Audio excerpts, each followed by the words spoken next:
Este programa fue producido por Volver en 1999 y emitido por primera vez en abril del mismo año. Malvinas es para nosotros, probablemente, la única causa nacional que nos queda. Nadie puede arrogarse su patrimonio, le pertenece al conjunto de la sociedad argentina. Estamos vinculados a nuestras islas por el afecto muy profundo. También nos asiste la razón.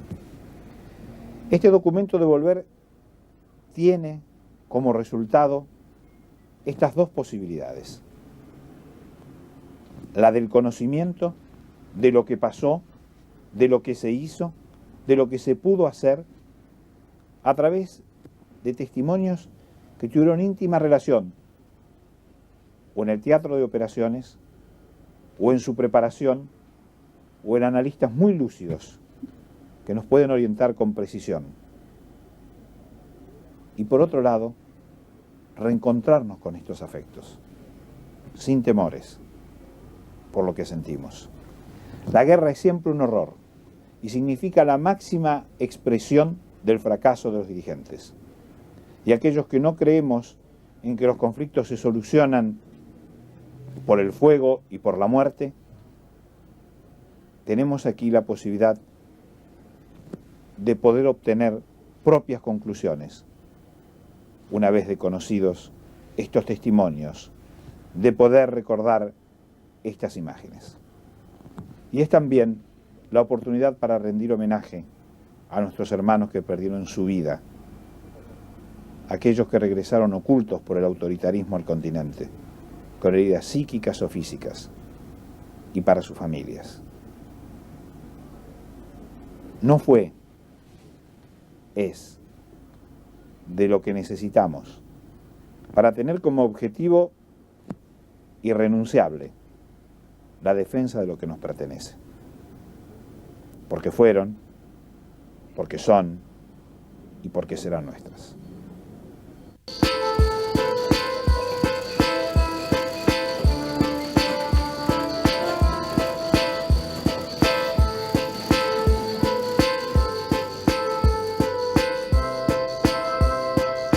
La República, por intermedio de sus Fuerzas Armadas, mediante la concreción exitosa de una operación conjunta, ha recuperado las Islas Malvinas, Georgias y Sandwich del Sur para el patrimonio nacional. Yo a veces escucho a personas que dicen, no, pero son dos peñascos de islas, donde prácticamente no hay vegetación, no hay riqueza. Bueno, uno se encariña con un lugar por diversos motivos, porque uno vivió ahí, porque vivió con mucha intensidad. Mi madre me dijo, no vayas, no te presentes, y yo dije, prefiero antes de morir como un cobarde acá en casa, prefiero morir en Malvinas. Una guerra es demasiado seria como para que se la tome tan a la ligera como se la tomó. Si se comete el error de meterse en la guerra, que para mí es injustificable, bueno, hay que hacer todo lo posible porque hay gente que va a morir y eso es un costo que es muy caro. Una experiencia muy intensa que uno después con el tiempo la va analizando casi de una perspectiva histórica, es decir, va tomando cierta distancia de esa experiencia, cierta distancia emocional. Acá en Buenos Aires no se sentía la guerra, parecía una cosa lejos, parecía un partido contra Inglaterra nomás, que había que ganar nada más que por orgullo. No caló hondo la guerra como casi como caló el apagón de Sur de 60 horas el otro día. Di mi vida por la patria y la patria se olvida de mí. ¿Qué pasa? El país que yo defendí tampoco se acuerda de mí, de lo que me está pasando, de que preciso cambiar mi prótesis ocular o de un brazo o de una pierna ortopédica. Explicar todo esto a la sociedad nos costó exactamente unos 12, 13 años. ¿Qué es lo que le costó a otros veteranos de guerra de otras guerras del mundo? No es un periodo arbitrario, es un periodo en el cual siempre lo asemejo al duelo que una persona tiene con un ser querido. Pasa un periodo de tiempo en el cual una persona puede recomponer su vida.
Fuerzas Armadas Argentinas siempre tuvieron como hipótesis un desembarco en Malvinas. Creo que en 1978 Macera, en la Junta Militar, utilizando a prisioneros políticos que tenía en la Escuela Mecánica de la Armada, elabora por primera vez un plan de invasión de Malvinas. Creo que, como todas las cosas que hizo Macera, fueron planes para utilizar en su posición interna y para presionar al ejército y a la Fuerza Aérea en espacios de poder. La Cancillería tuvo una idea, no sé en qué momento. Pensó que darle las islas a Argentina era un precio reducido para mejorar las relaciones, no solo con Argentina, sino con Latinoamérica. Eso si podían persuadir a los habitantes de Malvinas de que su destino los unía, más a la Argentina que al Reino Unido, y lo que quedaba del imperio. Los isleños no aceptaron. No tenían un origen español ni italiano. Hablaban inglés y habían enviado a luchar a sus hijos en la Segunda Guerra Mundial de nuestro lado. Cuando cae Viola, una de las condiciones que pone el almirante Anaya para apoyar el golpe palaciego de Galtieri fue elaborar un plan de recuperación de Malvinas. A Galtieri le interesa la idea por razones de proyección política. Galtieri se consideraba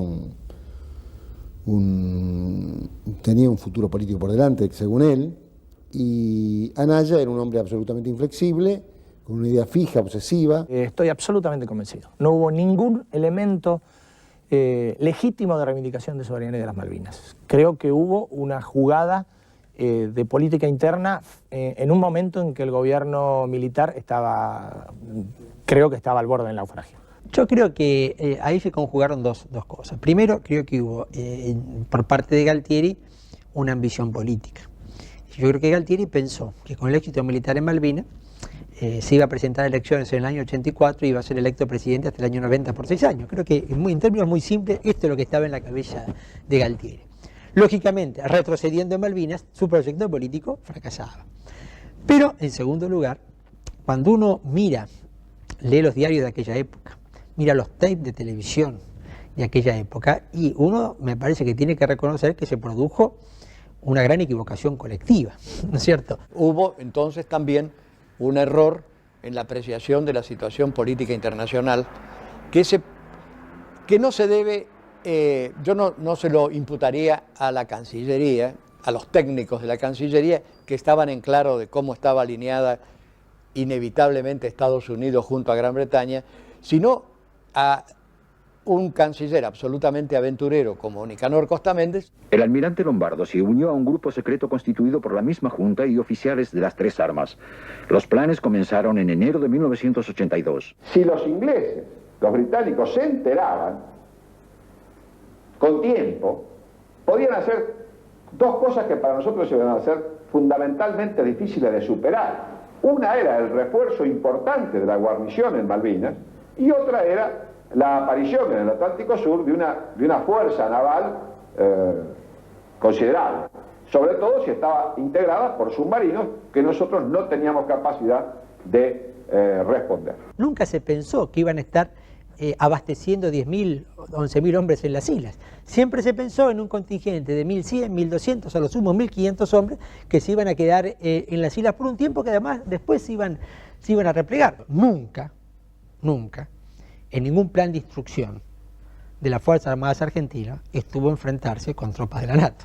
Es decir, nuestras Fuerzas Armadas tenían niveles de instrucción y previsiones para enfrentarse con Fuerzas Armadas convencionales de la región, como podía ser Chile en aquella época, año 78. El episodio de las Georgias fue el siguiente. De pronto hubo un contrato privado de un señor Constantino Davidov, que fue contratado como chatarrero para levantar estaciones balleneras que estaban en Puerto Leyte, que vendría a ser la población más importante de las Georgias. El 19 de marzo de 1982, una fuerza argentina desembarcó en las islas y comenzó una serie de preparativos para la guerra. El grupo aparentaba ser de obreros. Tenían un contrato con una empresa británica para retirar equipamiento fuera de uso. Pero muchos de los obreros parecían soldados y habían usado barcos argentinos para llegar a la isla. El gobernador británico pidió permiso a Londres para desalojarlos por la fuerza si fuera necesario. Habla Rex Hunt. Todo indicaba que estábamos perdiendo interés en las Malvinas. Por eso reaccioné con energía cuando desembarcaron en las Georgias del Sur ilegalmente. Londres vacilaba. Al principio, el Endurance recibió la orden de desalojar a los obreros de Georgia del Sur usando la fuerza si era necesario. Pero más tarde la Cancillería decidió que una acción de ese tipo sería demasiado provocativa. Se le ordenó esperar por nuevas órdenes.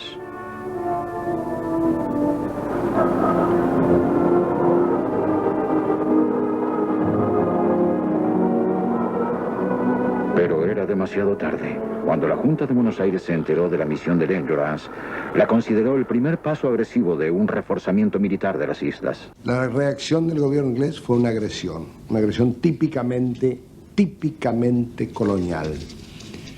Típicamente colonial, ¿por qué?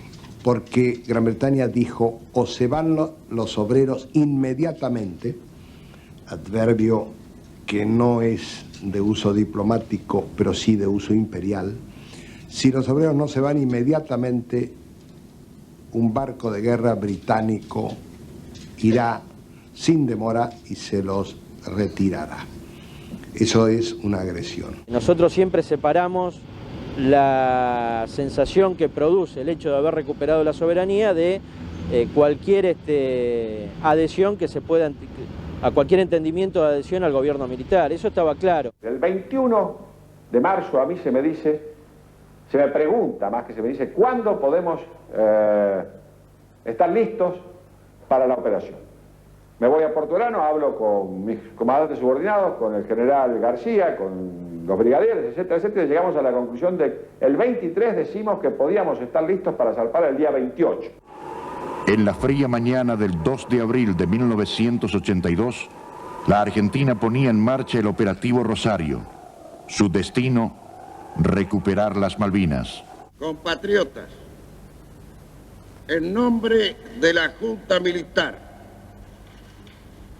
y en mi carácter de presidente de la Nación, hablo en este crucial momento histórico a todos los habitantes de nuestro suelo para transmitirles los fundamentos que avalan una resolución plenamente asumida por los comandantes en jefes de las Fuerzas Armadas, que interpretaron así el profundo sentir del pueblo argentino.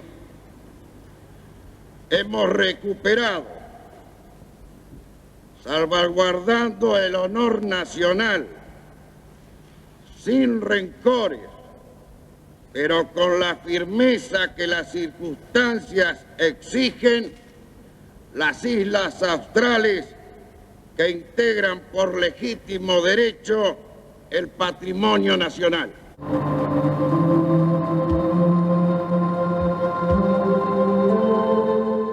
Fue la primera oleada de hombres que bajó en Puerto Stanley, recibió el fuego cerrado de los marinos británicos, cayó.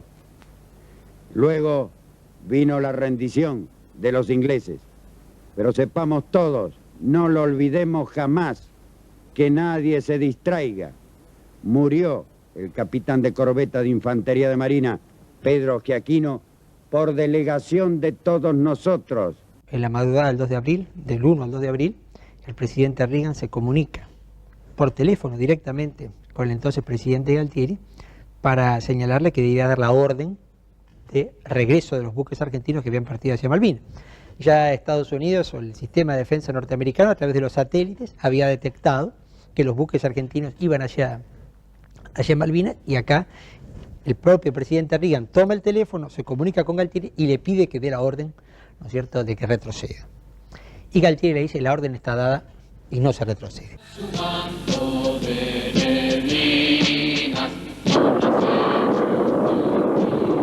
Nos encontramos frente a la residencia del gobernador de las islas. El en su avenida principal, tal vez como símbolo, están pasando vehículos anfibios. Los que recuperaron las islas que muestran en su estructura disparos. Los que recibieron al desembarcar a los hombres que convirtieron a esta ciudad de nuestra patria en Puerto Rivero. La defensa de Malvinas fue un poco anárquica en ese sentido. Entonces, yo eso lo vi en las mismas islas en los primeros días que estuve ahí. Iban llegando los regimientos, pero sin un criterio de organización, es decir, se iban incorporando algunas compañías, algunos regimientos, las brigadas, la 10ª, la 9ª, pero con un sentido un poco anárquico, es decir, eso después repercutió en algunos de los combates porque había inclusive problemas de mando, de antigüedad de mando, de jerarquía de mando, problemas con el gobernador militar de las islas. La guerra sucedió por, digamos, lo que se puede llamar una conducción imbécil del poder político en la Argentina. Esta es la razón central. Pero también es cierto que Gran Bretaña utilizó esta guerra. El poder político británico, Thatcher, utilizó esta guerra. Basta que vos recuerdes la situación de Margaret Thatcher en el año 81 en Gran Bretaña, las huelgas salvajes, el grave costo social que, digamos, esta revolución neoconservadora en su versión thatcherista le estaba imponiendo a la sociedad británica, inclusive otros elementos más específicos, como es la discusión que se da en el almirantazgo británico sobre conservar o no la flota de superficie para unirse, digamos, para mantener el rol dentro de la Organización del Tratado del Atlántico Norte. Hay montones de componentes. La Thatcher lo usó bien y le sacó más rédito por la sencilla razón de que ganó. El 5 de abril de 1982, una importante fuerza naval zarpa de Inglaterra hacia las Islas Malvinas. Las mismas habían sido tomadas por Argentina hacía solo 3 días. Si la búsqueda diplomática de una solución pacífica a la disputa territorial no tenía éxito, las fuerzas británicas se enfrentarían a terribles dificultades. Estarían combatiendo a 13.000 kilómetros de su hogar contra una fuerza de defensa mayor, sin refugios adecuados, con armas inadecuadas, líneas de comunicación malas y una confusa estructura de comando. La señora Thatcher dice una cantidad de cosas. Pienso que dice demasiadas cosas y dice una serie de cosas contradictorias. Quizás la señora Thatcher está nerviosa, tiene muchos problemas internos, tiene problemas en la Comunidad Europea, tiene una serie de disensiones internas.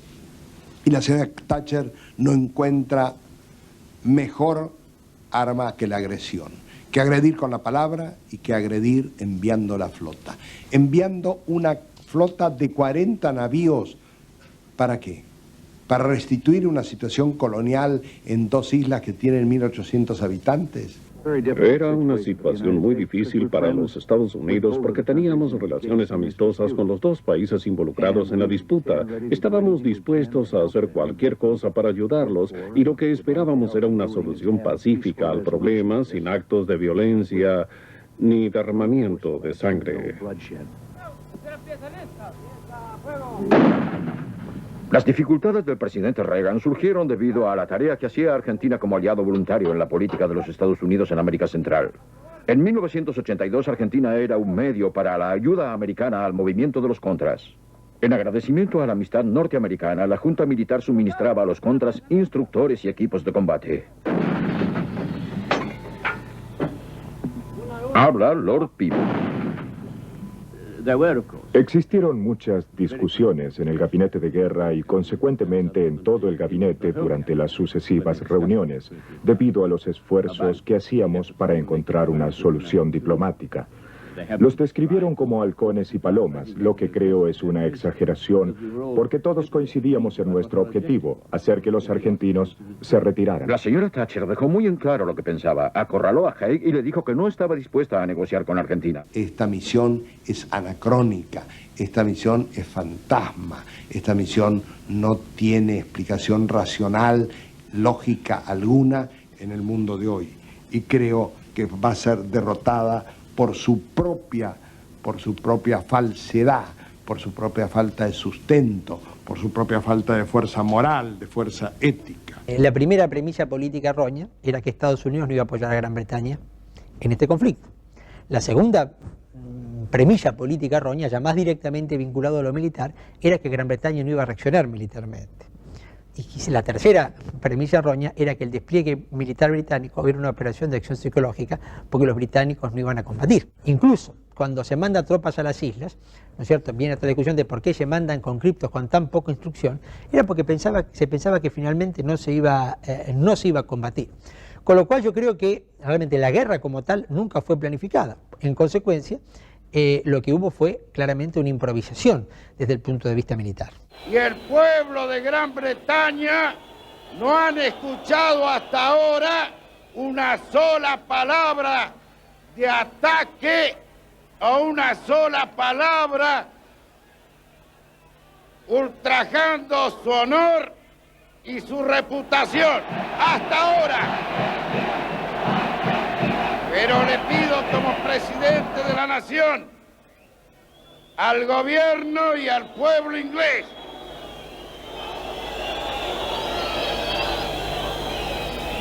la moderación en sus expresiones y la moderación en sus hechos.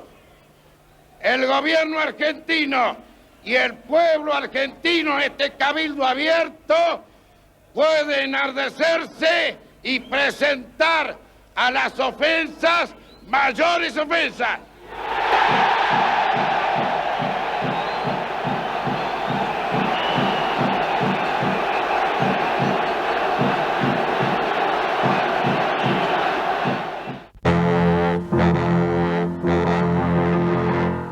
Mi país me necesita.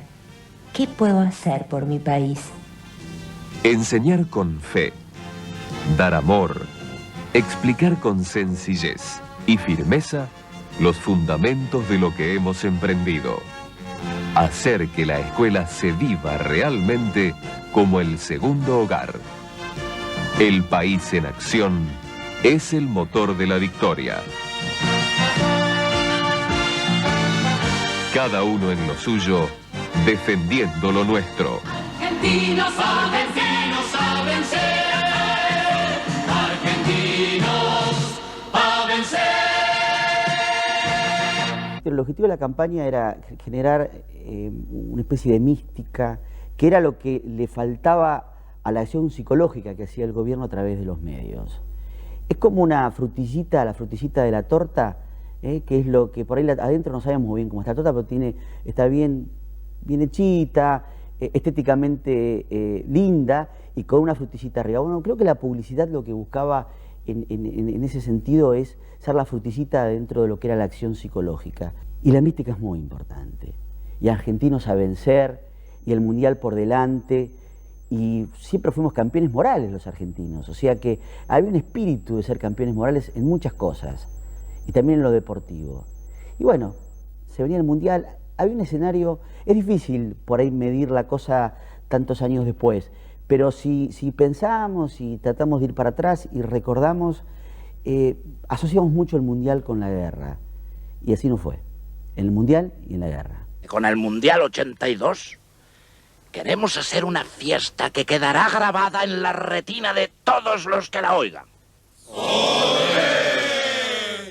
En vez de tirar el balón desde un helicóptero, arrojaremos desde allí a los 22 jugadores para que caigan al campo de juego.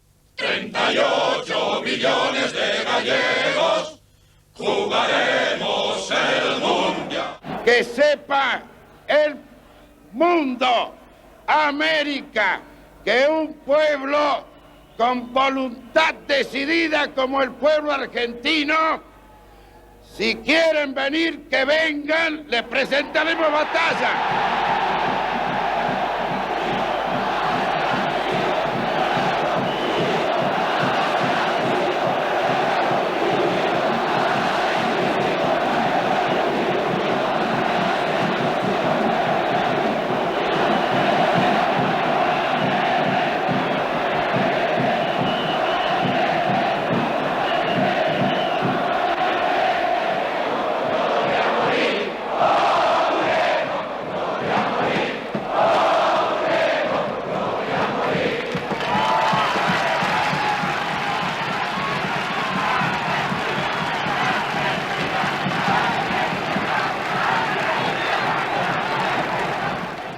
pedimos una breve reflexión. Nada especial que tengo que decir, nada más que este es un día muy importante para la patria.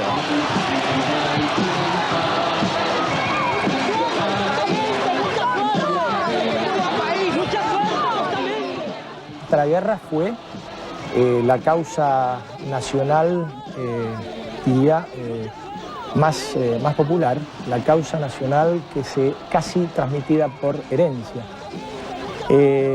Una causa que despertaba un grado de entusiasmo hasta, si querés, en algún sentido irracional, como quedó demostrado en las imágenes. Fue una demostración del contenido emocional, pero no racional, que tenía la causa de Malvinas. Yo creo que Nicanor Costa Méndez tuvo un papel muy popular en aquel momento, pero creo que finalmente su papel terminó incentivando una posición demasiado belicista, que después le quitó a Galtieri margen político para, ¿no es cierto?, para retroceder. Nosotros prestamos nuestra total solidaridad con las Fuerzas Armadas que han recuperado las Malvinas para la patria. Afortunadamente, este es un día en que los argentinos podemos afirmar con el pecho bien ancho que las Fuerzas Armadas han interpretado el sentimiento y el pensamiento popular en la integración de nuestro territorio nacional, porque las Malvinas y toda su esfera habían sido realmente usurpadas en 1833. Trabajar con responsabilidad, incansablemente, aceleradamente, porque el país no se puede parar. Todo lo contrario, el país en acción es el motor de la victoria. Cada uno en lo suyo, defendiendo lo nuestro. Argentinos a vencer. Argentinos a vencer. La gente no quería irse de la Plaza de Mayo. Dentro de la Casa Rosada, como digo, la algarabía era grande y el encuentro que habíamos anunciado hace unos instantes apenas entre el presidente Galtieri y nuestro hombre en Casa de Gobierno, Roberto Di Sandro, se llevó a cabo de esta peculiar manera. Presidente de la República, luego de haber hablado, mil felicitaciones, general. Un abrazo grandote. Dígame algo. ¿Qué siente ahora? Vea que, no sé, diría que es lo más... Sí, yo tuve hijos, tengo a María José, mi nieta, tengo muchas cosas que la vida me ha dado, pero estas circunstancias que me ha tocado, creo que a cualquier otro argentino le pudo haber tocado, bueno, no sé, es un regalo. Dios quiera que nos ayude y que a todo el pueblo argentino. Siempre adelante, gracias. No, un abrazo a usted. Que lo vaya muy bien. Nos va a ir muy bien, gracias. No tengan duda que nos van a ir. Muchas gracias. Esa primera semana triunfalista es una primera semana que por un periodo muy breve les dio la sensación de que habían hecho una evaluación de inteligencia correcta. Es decir, mucha gente estaba dispuesta a aplaudir en las calles la ocupación de las Malvinas.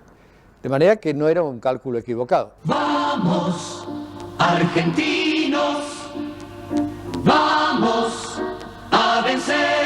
Ya estamos ganando, porque luchamos por una idea grande, porque nuestros soldados la defienden, porque ahora todos sabemos apretar los dientes, porque los argentinos nos volvemos a mirar como hermanos, porque estamos haciendo de cada lugar de trabajo un puesto de combate, porque por fin y para siempre somos una sola fuerza.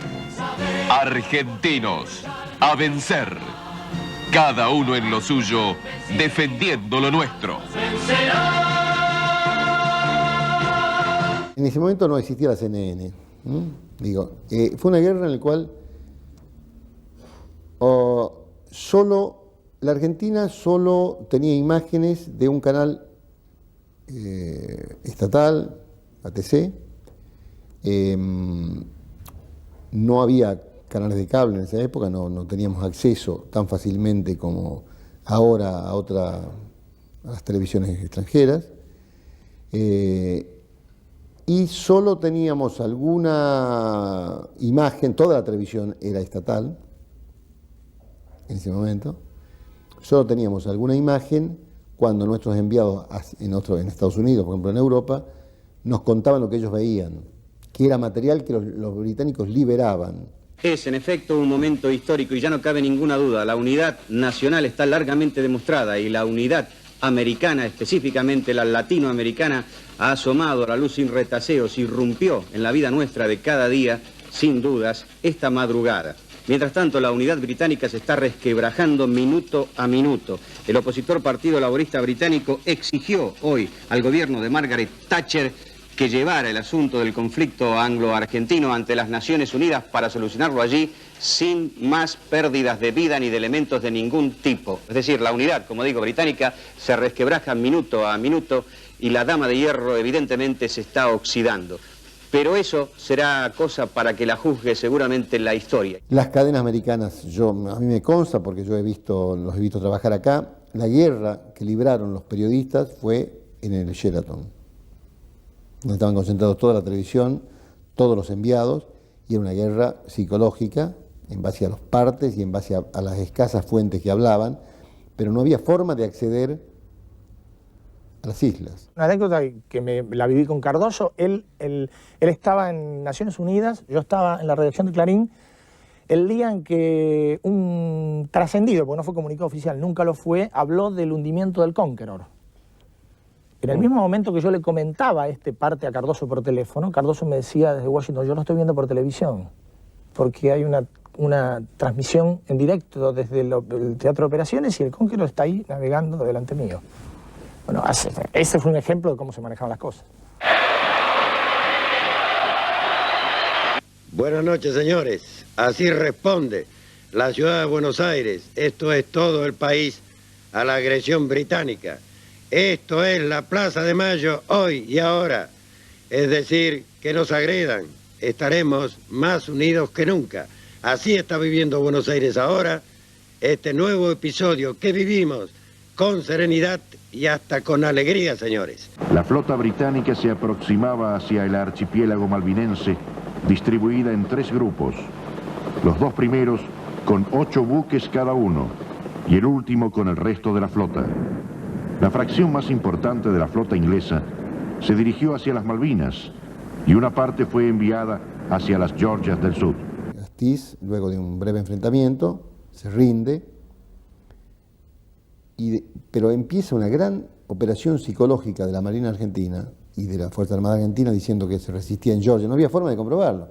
Que se resistía en Georgias, guerra de guerrillas, que los lagartos eran personal militar tan especializado que podían estar en la nieve, en el agua. El destructor misilístico clase 27 Exeter de la Royal Navy se encuentra a punto de zozobrar. Según indicaron emisiones radiales captadas en esta ciudad, se refiere a Comodoro Rivadavia, ubicada a 1800 kilómetros al sur de Buenos Aires. Sigue diciendo el cable de Saporiti.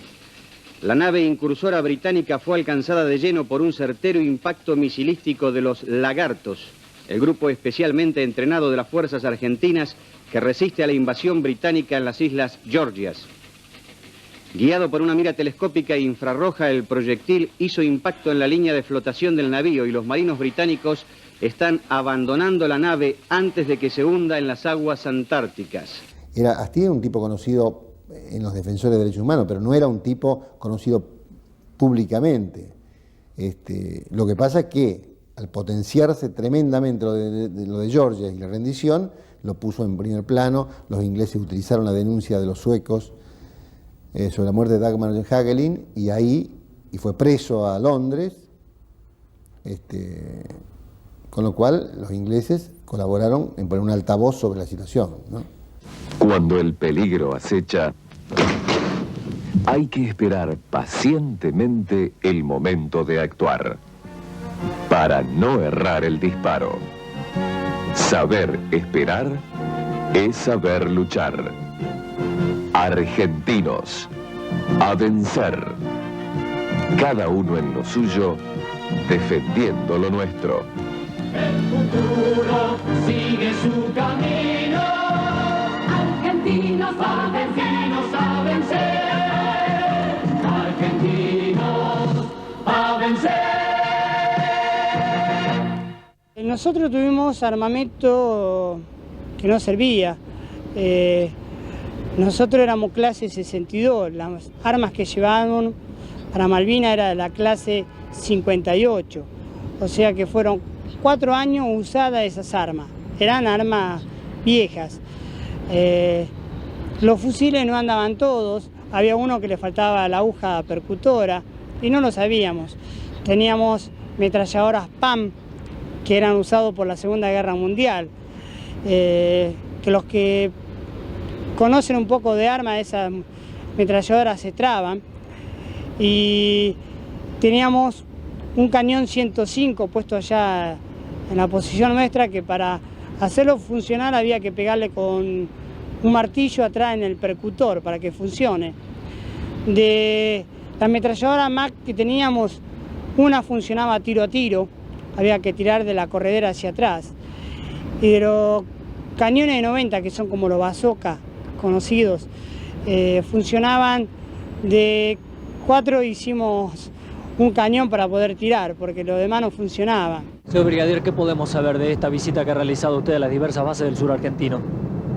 Usted que me ha acompañado a lo largo de este itinerario habrá podido comprobar, como lo he comprobado, de que el espíritu, la capacidad de la fuerza sigue exactamente igual que cuando venimos. Las primeras convivencias que tuvimos entre soldados fue buena, había un compañerismo muy grande, pero ya al pasar el tiempo, transcurrir los días, los soldados no se iban llevando bien, íbamos discutiendo, porque nosotros nos mandaban las encomiendas con las comidas y la iban robando entre los soldados. Yo me acuerdo que en aquellos tiempos, no sé si seguirá existiendo, una revista Satiricón, mostraba lo que pasaba con las encomiendas. La encomienda del padre la mandaba por el correo, que tenía que pagarla, cosa que me parece injusto, de que tenga que pagar una encomienda para mandarle a un soldado que está defendiendo la patria, o una carta. Bueno, en la revista decía que la encomienda era mandada por el correo, llegaba al sur, el sur era abierta esa caja y se le sacaba un paquete de galletitas, llegaba a Malvinas, en Malvinas era abierta y llegaba a la posición que, bueno, el oficial tenía que repartir, sacaban, y cuando llegaba el soldado al destinatario, llegaba la caja vacía. Lo único que podía hacer el soldado era que con la caja de cartón ponerla en el piso para que no pase la humedad. A los 3 o 4 días de comenzada la guerra, un contraalmirante Menéndez, que tenía a su cargo en el Estado Mayor Naval informar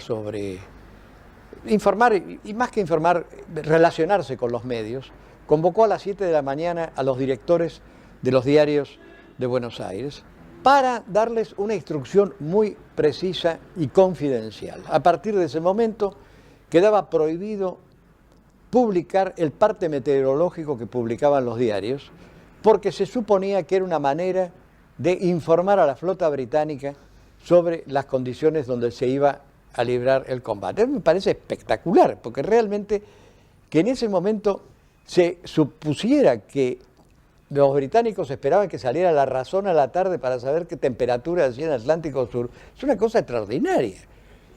Y sin embargo, una persona mayor, un señor adulto con grado de contraalmirante, convocó a los responsables de los diarios y le dijo que estas eran instrucciones muy precisas que había que cumplir a partir de ese momento. Argentinos. ¡Fuerza a la patria! ¡Seguir constantemente su bandera y defenderla hasta perder la vida! ¡Ninguno!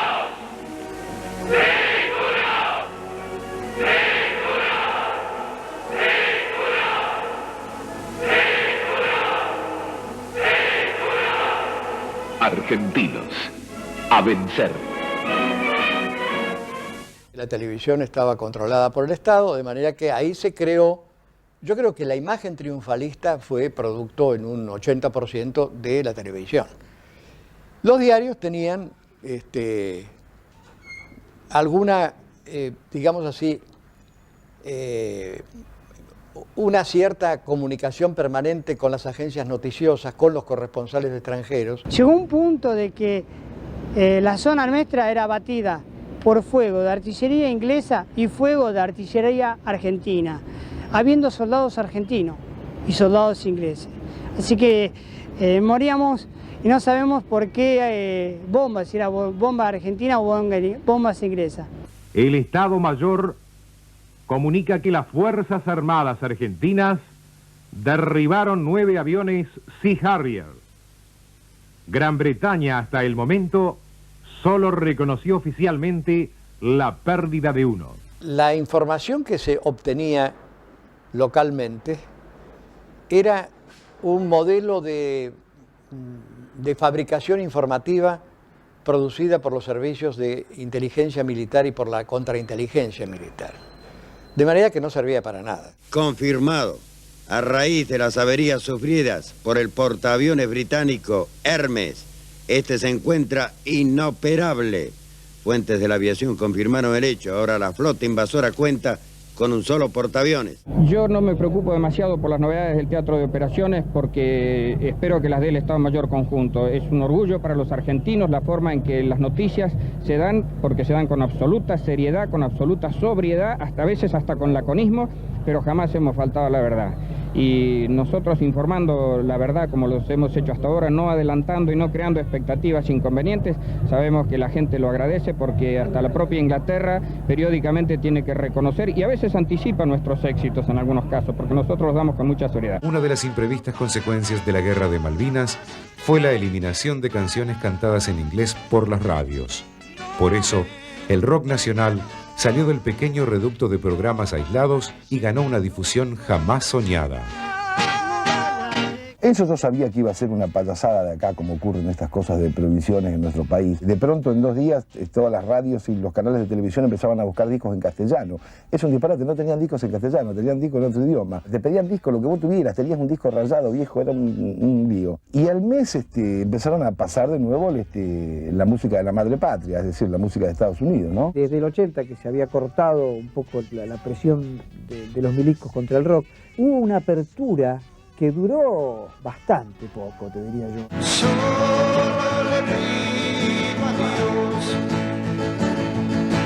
que el injusto no me sea indiferente. Yo les diría que tengan mucha fuerza y mucha paciencia.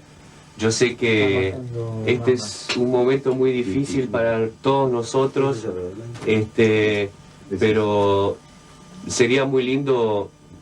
Como dije en algún momento, sería muy lindo si nosotros podemos hacer algo por ayudar. Serú Girán está disponible para cualquier cosa que sea necesaria para mejorar esta situación, ¿no? Ojalá podamos. Solo le pido a Dios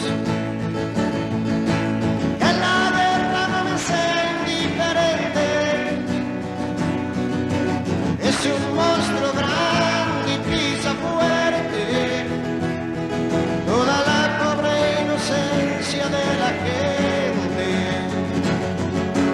Es un monstruo grande y pisa fuerte toda la pobre inocencia de la gente.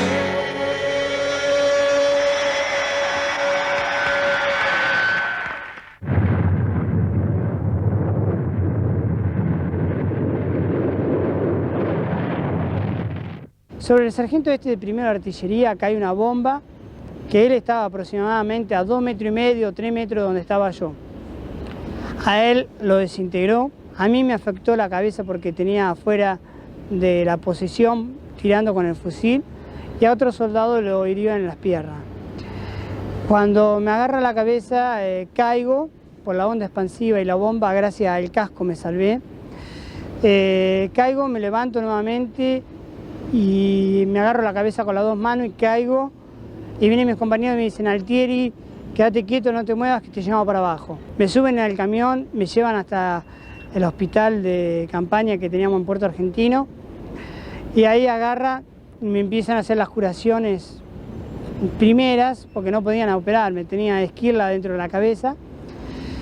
Y en el momento yo me despierto y empiezo a ver militares ahí adentro y empiezo a gritarle, insultarle: milicos, hijos de su madre, no sean cobardes, vayan a combatir, no se queden acá, ayuden a los soldados que están allá arriba. Y después no recuerdo más nada. El 1 de mayo, cuando fue el primer ataque aéreo, que estaba en una posición en Puerto Argentino. El ataque fue sobre el aeropuerto de Puerto Argentino, es decir, estaba distante unos 9 kilómetros aproximadamente.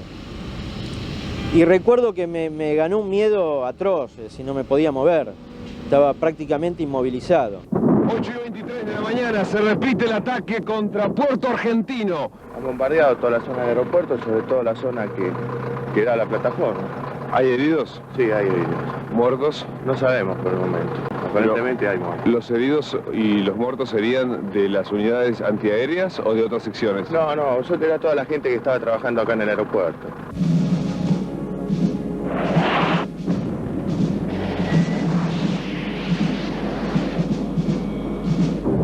Fue la primera salida, fue el bautismo de fuego el día 1 de mayo, donde 3 integrantes de este grupo 6 de caza estábamos llegando a las islas con nuestras bombas y efectuando un ataque certero a la flota, y con el éxito volvimos al continente, a San Julián nuevamente, y con la suerte de haber logrado el objetivo, que fue alejar a esas fragatas que estaban cañoneando de hora temprana, ¿no? La flota estaba averiada.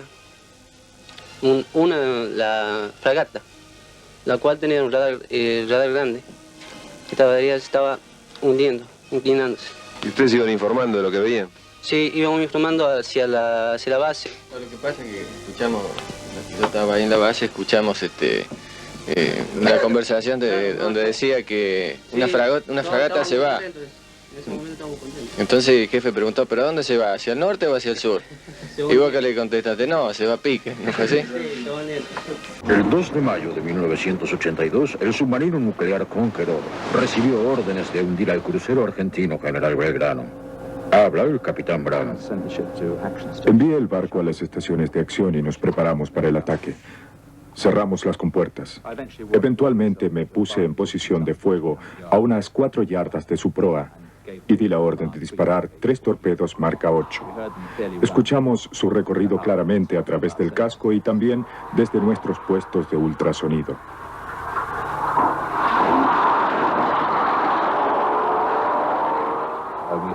Escuchamos una explosión y recuerdo haber preguntado si habíamos dado en el blanco. Nosotros lo escuchamos también en nuestros equipos de ultrasonido y yo estaba mirando por el periscopio justo en ese momento. Recuerdo haber visto una bola de color naranja y humo que provenía del medio del crucero, y un poco después, otra vez el humo. En el momento que suenan los disparos, yo me asomo y veo que primero sonó uno fuerte y es como que lo paró en seco al crucero. Ni bien salí, ya estaba escorado el crucero, ya se veía mancha de petróleo, así que ahí ya me di cuenta que algo había pasado. El hundimiento del Belgrano enfureció a la Argentina.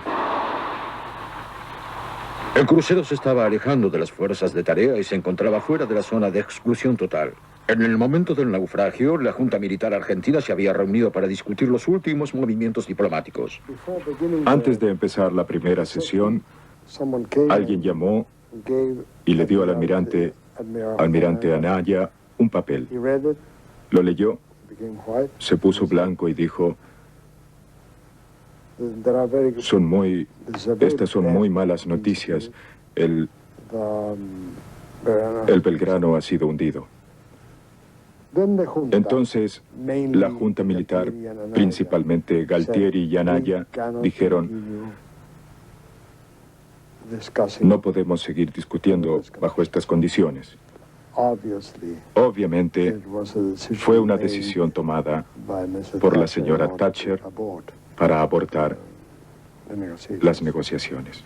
Cuando estuvimos subidos a las balsas, que para esto serían las 5 de la tarde, porque tardó 40, 50 minutos en hundirse, de los cuales tuvimos 20 minutos o media hora viendo si se podía salvar. Vi la posibilidad de morirse, porque ahí estábamos a 5 centímetros del agua, que decían que uno en 5 minutos donde cayera el agua se moría. En caso que se pinche la balsa, yo empecé, que lo primero que voy a hacer es le pido al teniente la pistola para pegarme un tiro, porque para qué voy a sufrir ahí 10 minutos. Así que lo que pensé toda la noche fue eso, Pensé en los familiares, en la gente conocida y bueno, me daba un poco de lástima tener 19 años solo y la vida que se me cortaba así tan joven, a la tardecita, antes que anocheciera. Lo correcto era levantar el ánimo de la balsa, que estaba medio caída, había silencio. Y bueno, primero me puse a rezar y después me puse a cantar en voz alta, a ver si era lo único que podía hacer yo para ver si levantaba el ánimo o que la gente pensara en otra cosa. Pero no, el teniente me dijo que me callara, que ahorrara fuerza, que me iba a hacer falta más adelante. Al día siguiente se empezó a repartir la poca comida que había algunos terrones de azúcar, algunos chicles, así que estaba la naranja que yo había metido en el bolsillo, que la dividieron en 20 partes una naranja, así que les tocó medio bajo a cada uno más o menos. Un chicle y medio terrón de azúcar a cada uno, pero en ese momento lo que menos se siente es hambre. El lunes a la noche ya empezamos a ver los barcos de lejos, a ver luces, o sea que era cuestión de horas nomás que nos levantaran. Así pasaron las 32 horas hasta que, bueno, ya hasta que nos subieron a un barco. Lo primero que nos hicieron tomarnos los datos, los nombres. Calculo que yo que para mandar aviso a los familiares que como que va a aparecer en la lista de sobrevivientes.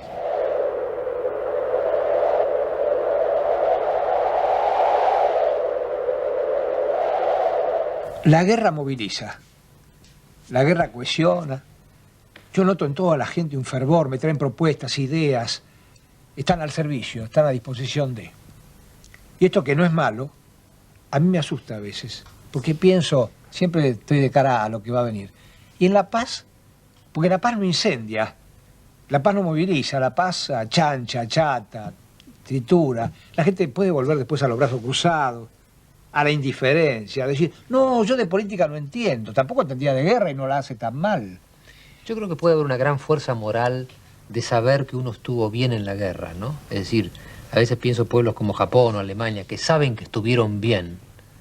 ¿Qué posguerra tienen después, no? ¿Cómo has vivido todos estos momentos en la lucha por las Malvinas? Bueno, yo fui uno de los principales que hemos ido a colaborar cuando se iba a armar ese problema con las Malvinas, cuando fuimos con el negro Palito Ortega allá al límite que consta, es decir, Chile con Argentina. Al Bigle, al cantarle a los soldados que estaban en ese momento por luchar por las argentinas. Yo era uno de los primeros que también me iba a anotar si había que luchar, porque me siento argentino y he defendido muchas veces los colores argentinos. Y esto me llena de orgullo y de satisfacción, ya que creo que lo pertenecieron siempre las Malvinas a nosotros, y esta vez creo que se va a concretar eso. ¿Es un día especial para vos también? Para mí sí, yo me desperté ahora con esa noticia y me alegra mucho y me pongo más argentino que nunca. Evidentemente yo creo que ha servido para demostrar muchas cosas, y por sobre todas las cosas que los argentinos están unidos, están convencidos de que el paso que se ha dado ha sido de trascendencia y necesario. Yo creo que detrás de la Junta Militar están todos los argentinos.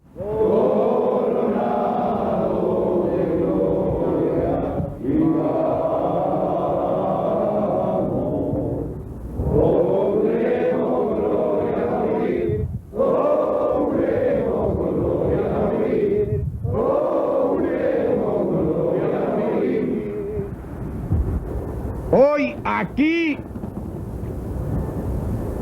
nosotros queremos tener nuestro territorio integrado total y definitivamente. No miremos entonces con quién nos enfrentamos. Importa sí nuestra voluntad de vencer.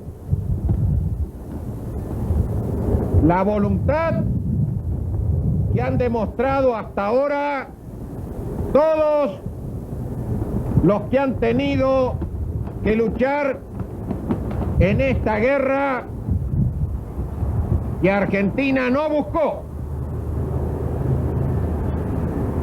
pero sí la quiere hacer el agresor que trata de restaurar su imperio mal habido como restos de una dominación colonial que no tiene nada que ver ya con la marcha del mundo.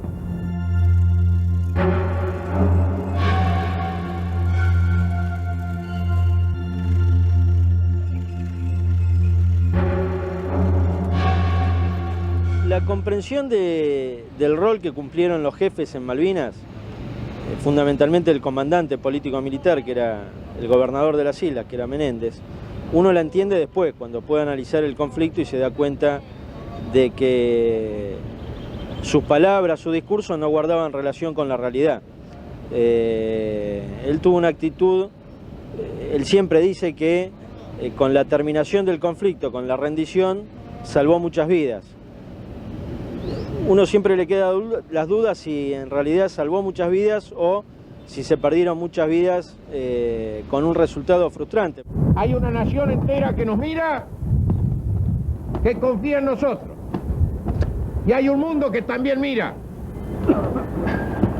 y está descubriendo a la Argentina.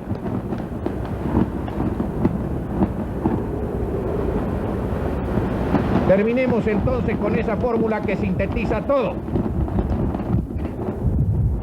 Subordinación y valor. Víctor Frente.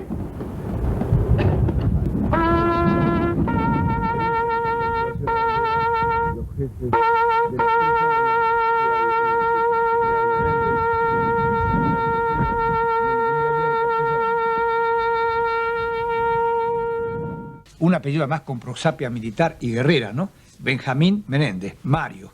Hubo otros Benjamines Menéndez, hay otro Benjamín Menéndez. Por favor, cuando llegue ese momento, el momento del supuesto desembarco, si no es blef, ese es el hombre, creo yo. Así es. Los hombres en este momento, los protagonistas pueden ser y son Galtieri, Anaya, Lamidoso, Costa Méndez, Roberto Alemán. Pero a la hora de los tiros... Ese es el protagonista. ¿Y qué te pareció? Bueno, la impresión mayor que me hace es casi un oriental. Qué serenidad, cuánto más sereno que yo está. Cuánto más sereno que yo, que estoy tan lejos y que no me estoy jugando la vida. Y que me da casi vergüenza no estar jugándome la vida. Yo si fuera soldado me sentiría tranquilo con un jefe así porque da una sensación de serenidad, de absoluto autocontrol, autodominio, ¿verdad? No es un hombre, no es un alocado, no es un hombre que se va a alargar a cualquier cosa. Las primeras instrucciones a Menéndez, las primeras instrucciones, ¿cuál era la preocupación? Que las tropas argentinas no roben para comer, que las tropas argentinas no generen desorden. Es decir, todo partía de la base donde no se iba a pelear y no iba a haber guerra. Por eso Menéndez es el gobernador de las islas. En ningún momento se veía como las circunstancias lo dividen en comandante. Allá en Malvinas el problema de comida y de vestimenta era bastante grande.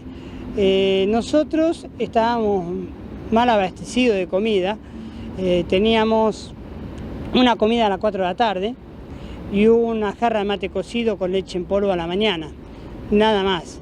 La comida era una sopa con algunos porotos. Lo que veíamos en la parte de Marina, los soldados de Marina estaban bien abastecidos de comida, pero tenían problemas con la ropa. Así que nuestro pensar siempre era por qué las tres fuerzas armadas no se unían para la defensa del país, porque el país es de las tres fuerzas. Y bueno, si el ejército tenía muy buena ropa, ¿por qué no le daba la ropa a Marina? Y si Marina tenía mucha comida, ¿por qué no le daba la comida a ejército? Cosa que no sucedía con nosotros. Yo soy el responsable de las dos cosas, así que si pasan frío, pasan hambre, ya saben quién es el culpable. Yo les puedo asegurar que no pasan frío, porque tienen muchísimo abrigo, y van a volver con algunos kilos de más porque comen mejor que en casa. El efecto de este hecho de que estamos todos los días en primera página de los diarios, que los diarios ingleses que he leído en el continente europeo tenían titulares de este tamaño, y la verdad es que la primera vez que tengo memoria que la Argentina ha tenido esa atención, para bien o para mal, pero la ha tenido y la tiene. Hoy somos conocidos en el mundo. Después de 12 años prácticamente de lo que nos pudimos enterar nosotros era como para salvar un problema que había entre medio del gobierno. ¿Y usted cree que las personas que dispusieron la guerra lo hicieron convencidos o lo hicieron después, por ejemplo, de un ataque de alcohol? Los enteramos también, ¿no es cierto?, de ese hecho después que el comandante jefe que los mandó allá era un hombre ebrio y lo dio indignación de lo que había pasado, porque nosotros cuando fuimos allá fuimos a defender una soberanía, con todo el orgullo, ¿no?, llevar nuestra bandera y defenderla hasta la muerte. Cuando usted habla de un comandante ebrio, ¿a quién se refiere? Al señor Galtieri. Buena oportunidad periodística. Buena oportunidad periodística. Muy buen periodista, señor. There are just really three questions I'd like to ask. In the interest of objectivity, who, sir, do you believe was responsible for this attack upon us? En el interés de la objetividad, ¿quién cree usted, señor presidente, que fue responsable de este ataque contra nosotros? Vea.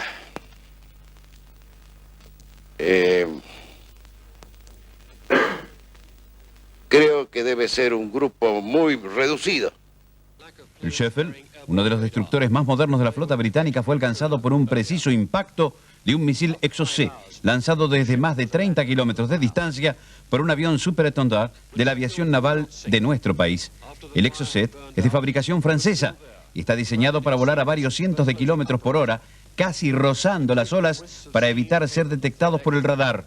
El misil penetró el blindaje de la nave, produciendo un gigantesco orificio y despidiendo gases calientes que provocaron un incendio a bordo. La explosión dañó partes vitales de la nave y el incendio no pudo ser controlado, por lo que el navío quedó inoperable y tuvo que ser abandonado por sus tripulantes. Tuvo algunos éxitos militares importantes. Yo no soy quien para juzgar la táctica militar, porque no soy un especialista. Sin embargo, los propios británicos reconocen que la Argentina tuvo algunos momentos de supremacía. Durante el conflicto de Malvinas, Chile nunca había podido explicar el extraño accidente de un helicóptero inglés que cayó a tierra en las cercanías de Punta Arenas, en el estrecho de Magallanes, con un grupo de comandos a bordo, cuya misión, presumiblemente, era sabotear la pista de aterrizaje de Río Grande, en la Tierra del Fuego, desde donde operaban las escuadrillas más temibles para la flota, los Dagger de la Fuerza Aérea y los Super Étendard de la Armada, portadores de los letales misiles Exocet. El excelentísimo señor presidente de la Nación dirigirá un mensaje al país.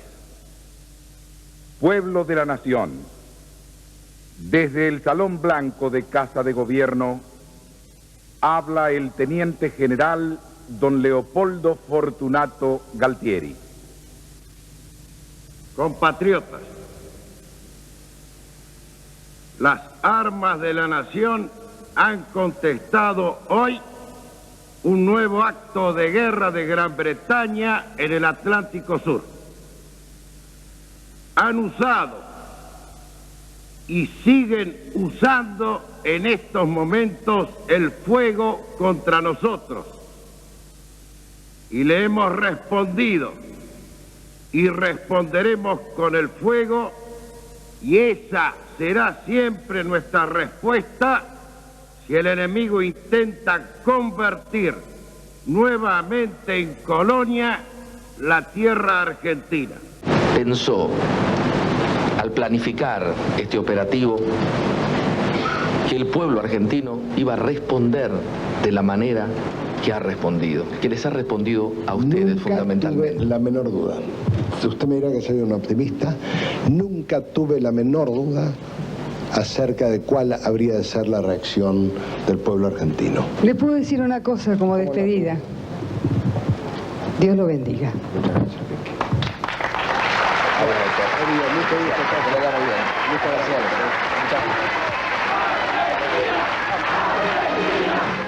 Yo creo que sería presuntuoso para aquellos que pensaron la campaña, que la llevaron adelante, decir cuáles fueron, medir la eficiencia de la campaña.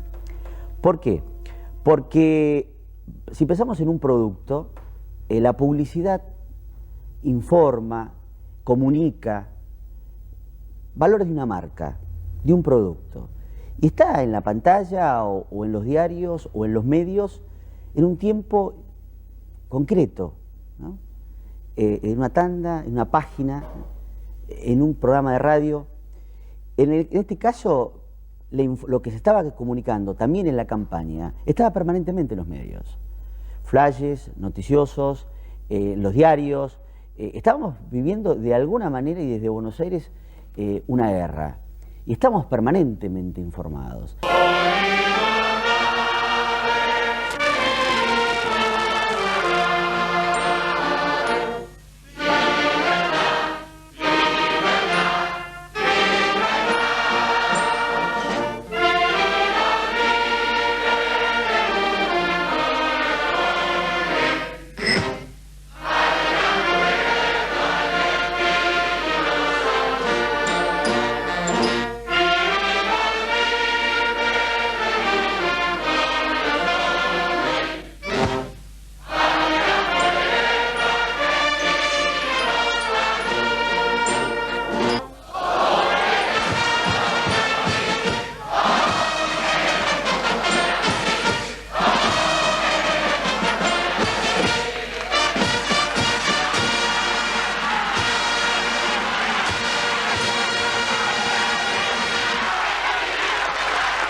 Personalmente me siento una especie de tonto dentro de un grupo de tontos que nos mintieron de la manera más descarada y no nos dimos cuenta.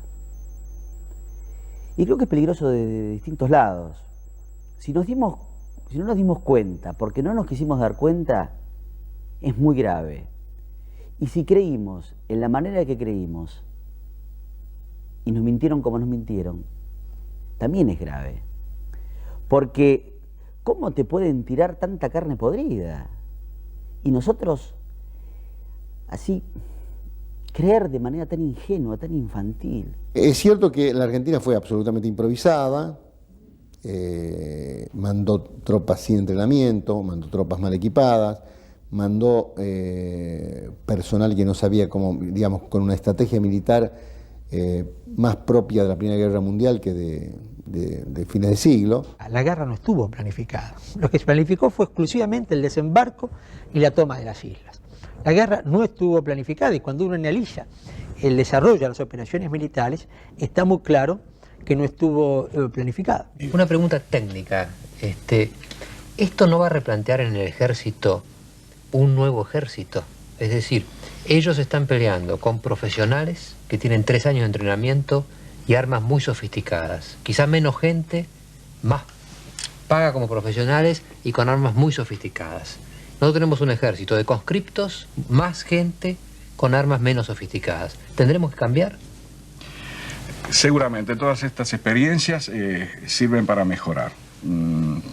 Pero sí quiero llevarles a todos la tranquilidad. Esta es una circunstancia que se produjo no por falta de conocimiento técnico, sino porque el Estado Mayor General del Ejército se vio obligado a abordar rápidamente una operación cuyas circunstancias políticas se le presentaron de golpe. La situación de niño mimado que pretendían los militares respecto a las grandes potencias terminamos siendo, porque mirá, la parábola es que Argentina comienza abrazándose con Reagan y termina abrazándose con Fidel Castro, ¿no? Durante ese periodo de 2 meses. Cuando interviene Estados Unidos como mediador, Alexander Haig, me parece que se estaba cumpliendo algo que la estrategia argentina contemplaba, que era involucrar a Estados Unidos en un arreglo. Lo que no se contemplaba es que los argentinos concebían un solo tipo de arreglo, que era que las islas queden para la Argentina y que Gran Bretaña se retire. En tanto, el general Alexander Haig, excomandante de las fuerzas de la NATO, realiza varios viajes a Londres y a Buenos Aires, con el propósito de lograr un entendimiento de ambos gobiernos y evitar un enfrentamiento armado. Tanto las deliberaciones con el gobierno inglés como sus propuestas para los argentinos no prosperaron en ningún sentido. El almirante Jorge Anaya, de la línea dura de la Junta, insistió en que no retrocederían. Me dijo, nada me enorgullecería más que ver la sangre de mi hijo menor, en este momento en Malvinas, derramada sobre esa tierra. Y yo le dije, almirante, usted nunca vio las bolsas con los cuerpos de nuestros jóvenes volviendo a casa. Y creo que le convendría reconsiderar su declaración. Y tenemos elementos para pensar que Margaret Thatcher, una de las razones que la impulsan a seguir esta guerra que puede llegar a ser catastrófica para ella, ha sido que recuperó popularidad, que la estaba perdiendo por su política económica, estaba perdiendo elecciones y evidentemente su popularidad iba hacia el suelo por los 3 millones de desocupados. Y de golpe, apelando al momento de crisis que ella misma creaba a su país, ¿verdad?, recuperaba popularidad política. Y esa sería, si de ser cierta esa motivación, sería una actitud criminal de la señora Thatcher. ¿Me perdonan? Porque comprometer en una guerra a un país, nada más que por razones de política interna, la palabra más suave es criminal. Yo creo que el momento en que se estuvo más cerca de alguna negociación sensata fue cuando se habló de las 3 banderas, Naciones Unidas, en fin, Gran Bretaña, también se mencionó a Estados Unidos, se habló de 4 banderas, y la Argentina naturalmente. Ahí empezaron las tensiones internas de las 3 armas, donde había algunos que eran, entre comillas, más patriotas que otros, y los más patriotas al final ganaron. Creo que cuando se terminó la mediación, ¿qué hizo Estados Unidos? El día después de terminar la mediación, se puso del lado británico, lo declaró públicamente y comenzó a suministrarle, y hay pruebas de que antes comenzaron a suministrarle pertrechos bélicos. Y hay que tener en cuenta que el esfuerzo británico para llegar a Malvinas es muy alto, porque tenían que hacer un puente logístico, naval y aéreo de gran magnitud de la isla de Ascensión,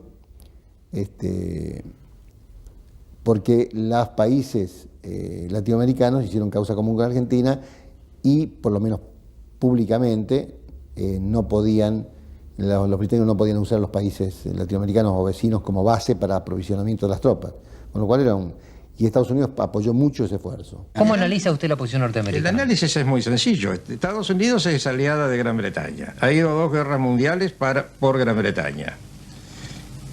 Forma parte de las Naciones Unidas, en la cual participa con Gran Bretaña. Y es evidente que ha tomado partido del lado de Gran Bretaña. Al tomar partido por Gran Bretaña en su conflicto con la Argentina, ya no puede estar más asombrado. La afirmación de que nunca ha sido más importante reafirmar los comunes intereses y valores que unen a la Argentina y a Estados Unidos y reiterar nuestro compromiso de cooperación en este hemisferio y en el mundo entero, no es coherente con la actitud de su gobierno y resulta incomprensible en las actuales circunstancias. Firmado, presidente Galtieri.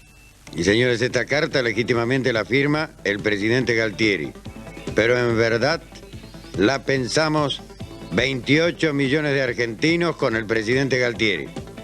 Que los prepotentes del mundo vayan descubriendo qué cosa es la Argentina. ¿Cómo me gustó la carta de Galtieri de hoy? ¿Serás el oficialista eso? El 21 de mayo, bajo condiciones de mal tiempo que impedían la actividad de los aviones, varios buques británicos ingresan al estrecho de San Carlos y se inicia el desembarco de tropas. Que me parece un error táctico central. Y es haber pensado que el ataque principal iba a ir directamente a Puerto Argentino y no desde San Carlos, donde habían desembarcado los británicos. El 27 de mayo de 1982, las fuerzas británicas en Malvinas salieron de su cabeza de puente en San Carlos e iniciaron la larga marcha hacia Puerto Stanley. La medida se tomó debido a la intensa presión política por lograr un rápido éxito militar británico. El brigadier Thompson, comandante de las fuerzas en Malvinas, había resistido la presión hasta el límite, pero ahora se le había ordenado ponerse en movimiento. Los hombres de la tercera brigada de comando se vieron obligados a caminar. La pérdida del transportador Atlantic 2 días antes había despojado a los británicos de una de sus posesiones más valiosas, los helicópteros. Las fuerzas británicas se enfrentaron a una penosa caminata a través de las montañas y pantanos de la isla Soledad. Mientras los hombres de la Marina Real y el tercer batallón de paracaidistas caminaban hacia el norte rumbo a Puerto Stanley, los 400 hombres del segundo batallón de paracaidistas recibieron la orden de atacar la guarnición argentina de 1000 hombres en la pradera del Ganso, 27 kilómetros al sur. La aviación argentina produce el mayor desastre sobre las tropas británicas en una bahía del este de Puerto Argentino.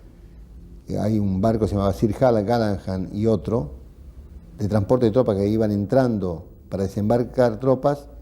aparecieron aviones argentinos y los bombardearon.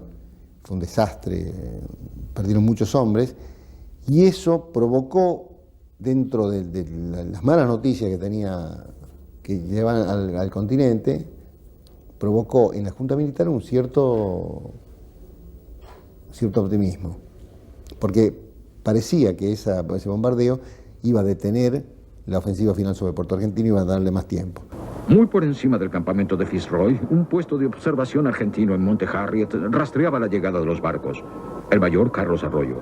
En las posiciones mías, que estaban en la ladera del Monte Harriet, teníamos acceso visual de Bluff Cove, Fitzroy y toda la zona aledaña a Bahía Agradable. Una mañana, los observadores míos me indican de que hay movimiento de barcos sobre esa zona. Verifico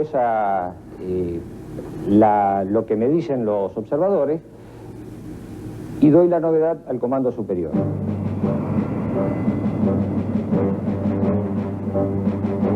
En la base aérea de Río Grande, en el sur argentino, se preparaba a los aviones con bombas de origen británico para el ataque a Fitzroy.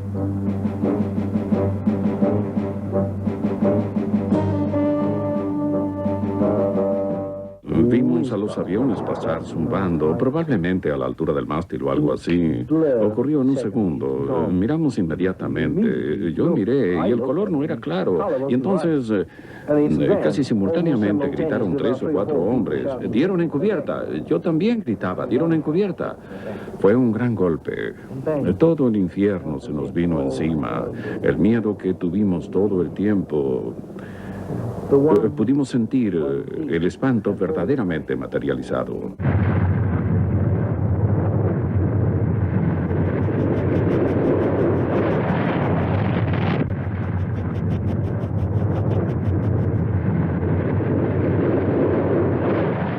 El Papa vino, digámoslo ahora, vino a 2 días antes de la derrota militar. Hubo un plan desesperado de la Iglesia tratando de que Argentina aceptase ciertas condiciones para la retirada. Es decir, el Papa intentó, y se sabe que la diplomacia del Vaticano evitó la batalla final, trató de evitar la batalla final. Pido a Dios que se traduzca en realidad operante la profunda convicción de que es necesario poner todos los medios posibles para lograr una paz justa, honrosa y duradera. Cuando llegó el Papa nos empezamos a dar cuenta de que algo no funcionaba. Pero la acción psicológica era muy fuerte, Los medios estaban permanentemente informando. Y la publicidad dentro de este contexto cumplía un papel chiquito. No por ello menor, pero fue muy importante al comienzo. Ya al final, ya estaba. Comunicado del Estado Mayor Conjunto número 161.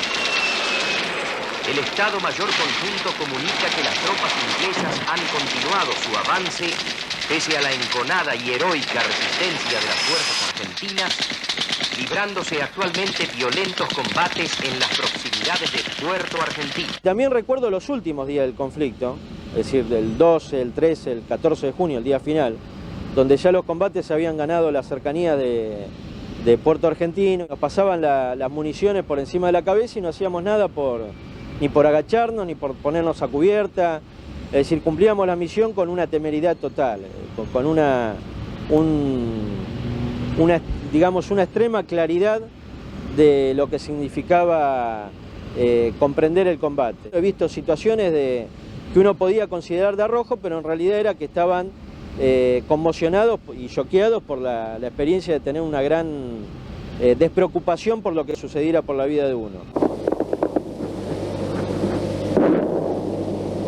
Durante la noche del 13 al 14 de junio tuvieron lugar en los montes William, Tumbledown y Supper Hill los más violentos combates entre la ofensiva colonialista y la defensa argentina. Desde la madrugada, con un fuerte apoyo de artillería y bombardeo naval, los británicos efectuaron el ataque final sobre las posiciones defensivas argentinas. El desenlace final se aproximaba. En el frente, aún permanecían algunas unidades librando encarnizados combates ante el enemigo que avanzaba muy cerca de la ciudad.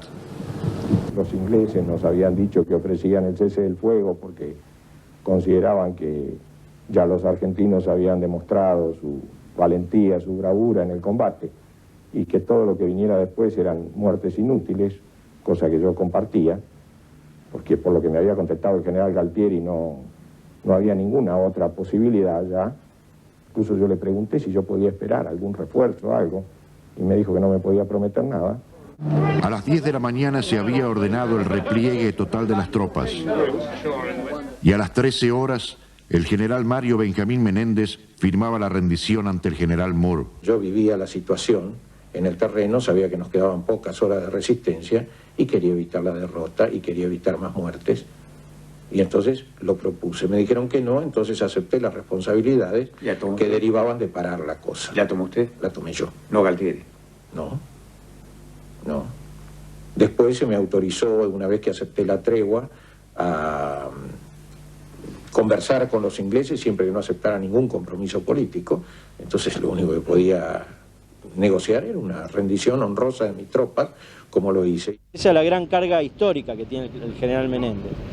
Y hasta que los comandantes militares o los responsables de la conducción estratégica del conflicto en aquel momento no hablen, no revelen, no develen cuáles fueron los motivos que llevaron a la rendición de Puerto Argentino, los argentinos nos vamos a quedar sin conocer cuál fue la verdad de la historia que se vivió en aquel momento. Y en términos militares, como decíamos, una derrota de Gran Bretaña era inaceptable para Estados Unidos y para la OTAN. Todavía en aquel momento la confrontación con la Unión Soviética dominaba la realidad internacional. Yo creo que Menéndez pudo haber demorado el éxito británico, pudo haberle causado más bajas a los británicos, pero es muy difícil que Menéndez, por más aciertos que hubiese tenido en la conducción táctica, hubiera obtenido otro resultado. Mientras las tropas victoriosas británicas marchaban hacia el interior de Stanley, su comandante, el general Moore, tomó prestada una frase del duque de Wellington y dijo: "Fue una maldita cosa rápida". Pero la rendición argentina no llegó tan pronto para las fuerzas británicas, cuya ofensiva estaba a punto de detenerse por falta de provisiones y municiones. Estaba viendo eso, yo estaba en una posición, no sabía que había culminado el conflicto, seguían los combates porque había desplazamiento de tropas inglesas y argentinas en el frente donde estábamos nosotros, en una península. Habíamos llevado una radio a una península que estaba enfrente de la ciudad de Puerto Argentino, y cuando vuelvo a la posición veo que bajan la bandera argentina e izan la bandera inglesa.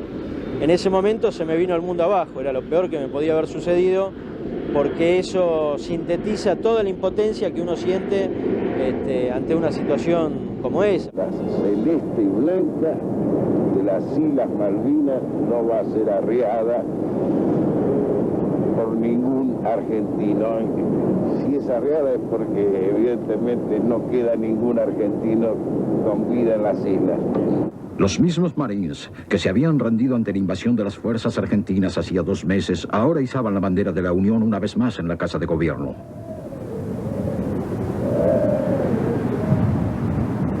Cuando las primeras unidades británicas entraron en Stanley, la capital de las Malvinas era un caos. La moral de las tropas argentinas se había desplomado. Y sentimos una gran tristeza, pero la tristeza era racional, porque quien estuvo en las islas y fue viendo cómo evolucionó toda la situación y la magnitud del poder de combate enemigo, sin duda no podía apreciar racionalmente otra cosa.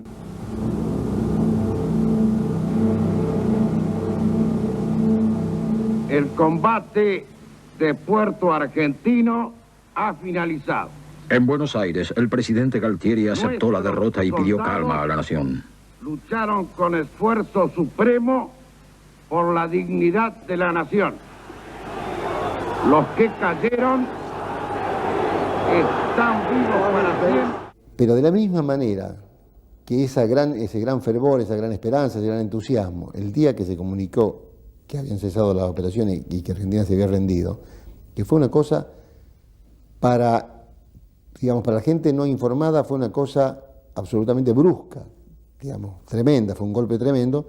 La frustración provocó una reacción popular inmensa y ese entusiasmo transformó en una frustración y en una violencia increíble, y el gobierno se cayó en ese momento, un día después.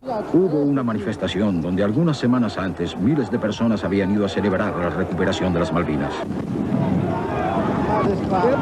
Galtieri hace un discurso desde el balcón de la Casa de Gobierno y anuncia que se va a continuar la guerra desde el continente, anuncia la continuación de la guerra.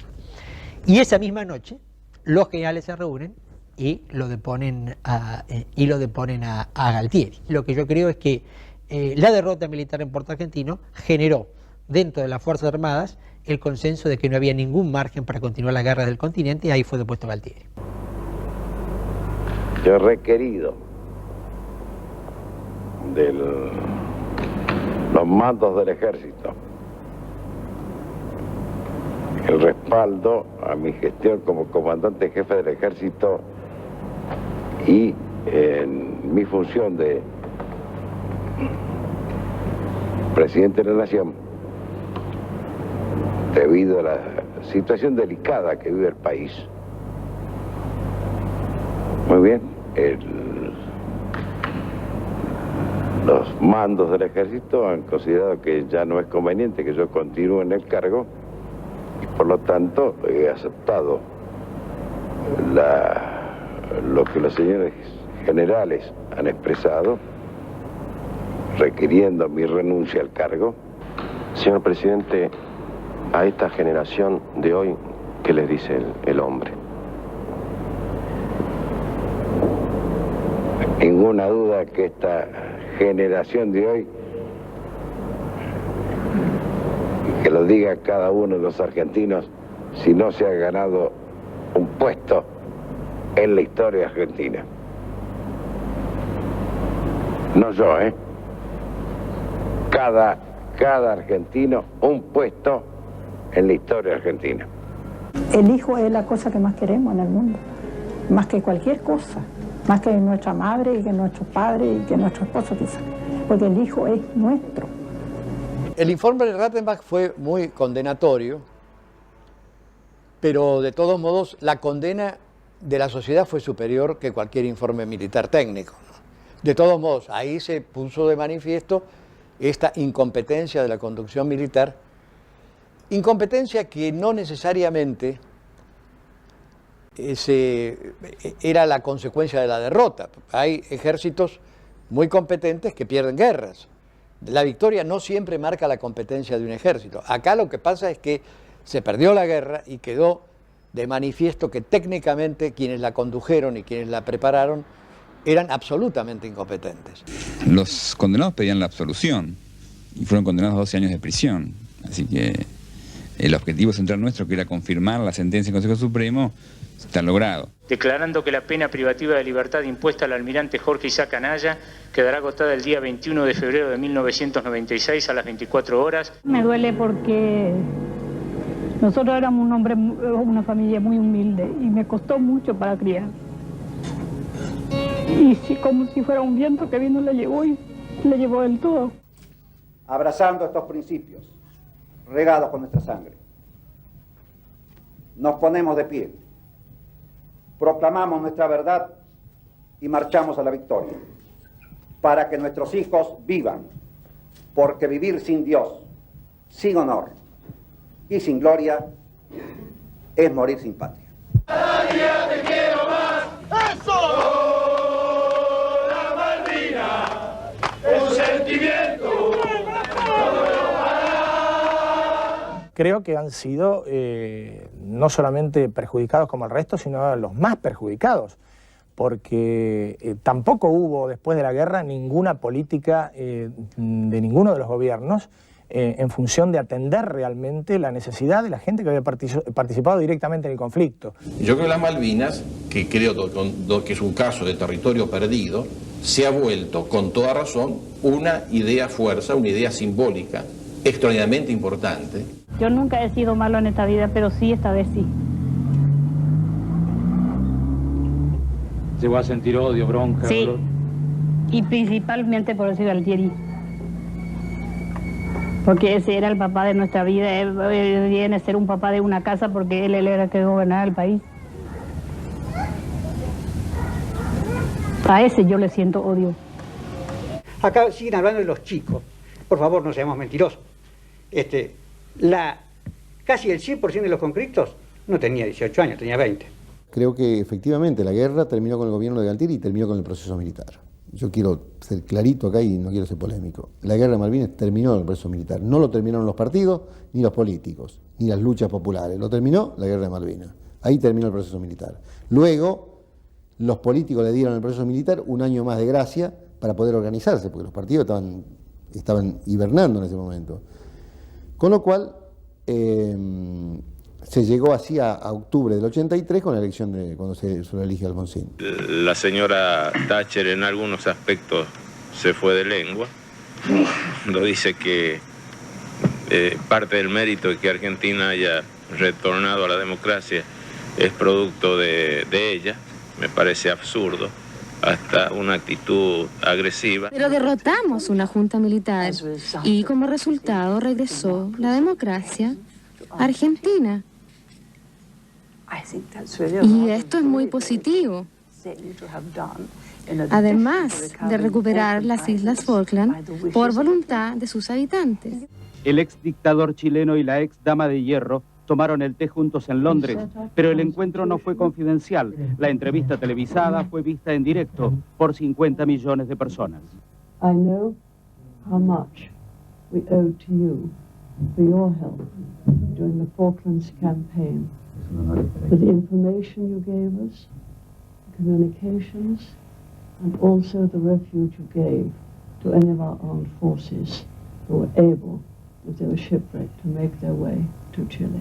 Some people in Argentina have actually asked us, is there an Argentine angle to this election? Could you please comment on that? There is an Argentine angle in that the sovereignty claim is always, the Argentine sovereignty claim is always in everyone's mind, and it comes up in all the election speeches, and resistance to the sovereignty claim is about the first thing that every candidate mentions in his speech. What I think one can say is that it is not an issue that divides candidates. I don't think you can divide candidates into los duros and los blandos.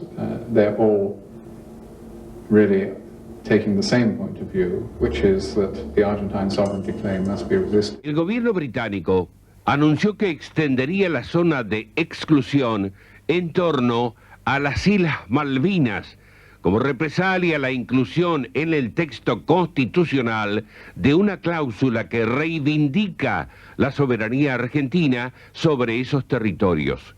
El ministro del Interior británico, Michael Howard, se encuentra en nuestro país para intercambiar información. This is an issue on which our position is very clear. Nuestra posición en ese es clara. No hay nada que discutir, no hay nada que negociar. No encontramos que exista nada con respecto al tema de la soberanía de las Islas Falkland que deba ser discutido o negociado. No se ha intentado la llamada seducción desde hace 30 años. Se ha intentado desde hace mucho menos tiempo. Yo creo que desde hace 160 y pico de años que no le encontramos una vuelta al tema. Yo creo que en este momento hay un camino muy difícil, pero es el único que hay. El canciller Guido Di Tella está en las antípodas de la creencia que sostiene que la mejor forma de seducir es no seducir. Le envió a los Kelper 600 libros de este simpático personaje. Y lo cito Winnie Pooh, un ejemplar por cada familia y una tarjeta de felicidades para las fiestas de fin de año. Me pareció simpático. Me pareció que era de las cosas más útiles que podíamos hacer en este orden menor. Vamos a buscar el modo de traerle la Navidad a todos, o dejo de llamarme Winnie Pooh. Ese soy yo. Familiares decaídos en la guerra de Malvinas viajaron esta mañana al archipiélago después de intensas negociaciones entre los gobiernos argentino y británico que posibiliten en el futuro inmediato la continuidad de las visitas. Desde el embarque un grupo de excombatientes acercaba un clima de euforia mezclado con una extraña felicidad de reencontrarse con los seres queridos. Contenta y triste. Las lágrimas tienen que brotar, ¿no es cierto? Pero contenta porque voy a poder ir, llevan flores y todo para poner, que voy a llevar, traer tierra, que voy a traer piedrita, que esas cosas que uno tiene. ¿Cuáles fueron las últimas noticias que había recibido de su hijo? No, recibimos 2 cartitas de él nomás. 2 cartitas solas y después no recibimos más hasta que nos dijeron que había fallecido, que lo habíamos perdido. Y bueno, por eso Dios lo eligieron, creo, a todos. No sé cómo hablar, la verdad. No nos olvidemos que, por ejemplo, Inglaterra está haciendo grandes inversiones en nuestro país después de haber reanudado las relaciones diplomáticas allá por 1989, finales de 1989. Despojado del fervor preelectoralista de 1989, con el que buscaba captar voluntades para llegar a la Casa Rosada, exacerbando el sentimiento popular en favor de la soberanía de las Islas Malvinas, el presidente siempre mantuvo públicamente su convencimiento de que volverían a ser argentinas, aunque de formas no tan contundentes. No sé cuánto tiempo pasará, no sé cuántas generaciones pasarán, no sé cuánta sangre tendremos que derramar, pero nuestro territorio volverá a poder del pueblo argentino. Me dicen que soy un intuitivo. Bueno, esto le molesta mucho a los ingleses. Mi intuición me dice que antes del año 2000 las Malvinas volverán a ser argentinas. El hecho destacado que surge de este encuentro es que el premier británico invitó al presidente Carlos Menem a visitar oficialmente Gran Bretaña en las próximas semanas. ¿Qué hay de mito y qué de realidad sobre el planteo de una doble soberanía?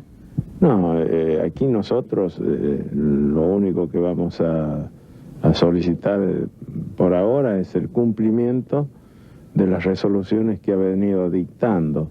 Primero la Organización de las Naciones Unidas y después el Comité de Descolonización de la misma. Ahora, este tema de la doble nacionalidad, de la doble soberanía, es una de las vías posibles, pero que por ahora es nada más que un anhelo de Argentina al cual Inglaterra no ha respondido en forma muy clara, que digamos.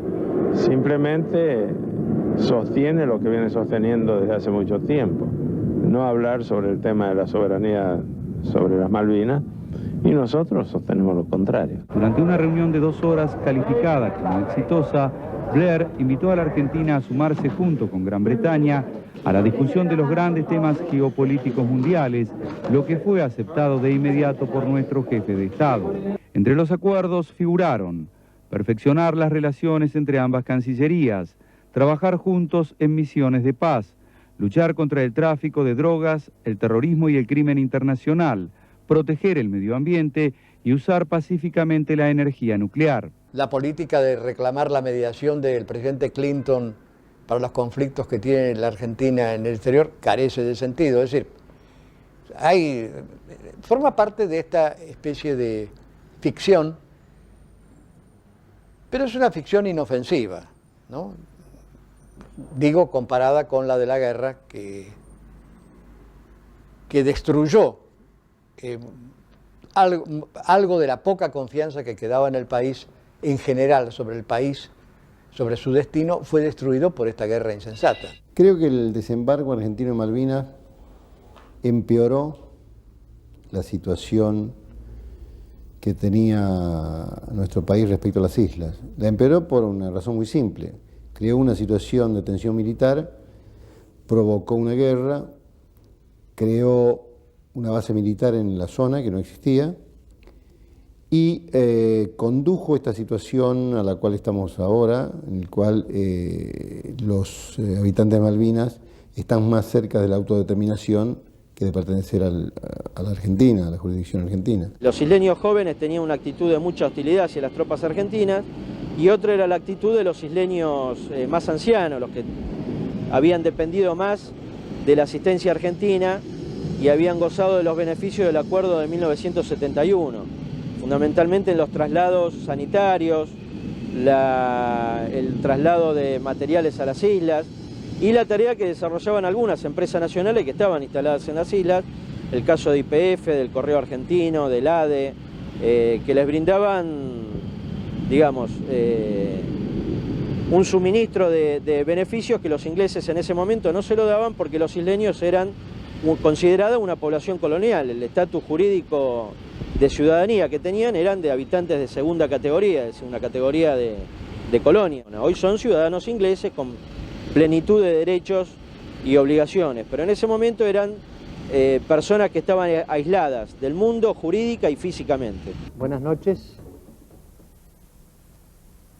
Estoy transmitiendo desde el Town Hall, que se llama el municipio, diríamos, de la capital de las Malvinas, que aquí los isleños llaman Falklands. En primer lugar, no creo que exista un proceso de negociación que haya que encarar, sino un proceso de toma de conciencia por parte de los argentinos de que la soberanía de estas islas va a ser decidida por la gente de las islas, y la gente ya ha tomado su decisión es que quieren ser británicos. Esos cementerios tan prolijos y tan cuidados dan la sensación de que alguien se ha preocupado, no sé quién, el gobierno británico, los isleños, no sé quién, pero alguien se ha preocupado por dejar en claro que se respeta a quien ha perdido la vida allí. Dicho lo cual, creo que cuando hay ese presupuesto básico de dignidad, existe la posibilidad del diálogo. ¿Por qué la gente de las Falklands no quiere hablar con la gente de la Argentina? Sencillamente porque Argentina continuamente está tratando de impedirnos hacer lo que legítimamente como pueblo queremos hacer. Durante todo su periodo, el presidente Menem ha amenazado tomar las islas para el año 2000. ¿Es esta una posición razonable? No me parece. Dice que va a ondear la bandera en las Falklands en el año 2000. La política de seducción fracasó porque la comunidad isleña es una comunidad muy cerrada, que está aislada del mundo y que siempre tuvo una relación de subordinación con el Reino Unido. Cualquier política de recuperación de Malvinas tiene que pasar por la relación exclusivamente con el Reino Unido. La comunidad de británicos que viven en la isla no puede decidir su futuro. El problema de Malvinas es un problema de descolonización. El momento quizás más importante de hoy en cuanto a lo protocolar fue el encuentro con la reina de Inglaterra. Esto que no ocurría desde hace muchas décadas en la Argentina entre un presidente argentino y una reina inglesa. La ceremonia se realizó en el Palacio de Buckingham, se entonaron los himnos de cada país, el presidente Menem recorrió entre soldados británicos haciendo el reconocimiento de las fuerzas. El clima, dicen, de la reunión fue de absoluta cordialidad. Durante el almuerzo hablaron de la Argentina y también de América del Sur en general, pero no se tocó el tema de las Islas Malvinas en absoluto con la reina de Inglaterra. También se dieron regalos. Hubo regalos que entregó el presidente de la Nación a la reina de Inglaterra. Básicamente le dieron un cuadro de la pintora Leonor von Endelberg y también un poncho de vicuña que fue entregado al duque de Edimburgo. En la Catedral St. Paul también ahí dentro hay un mural con los nombres de los 225 británicos que murieron. El presidente Menem ingresó, dejó una ofrenda floral, se persignó, se arrodilló y fue el momento más emotivo de este viaje.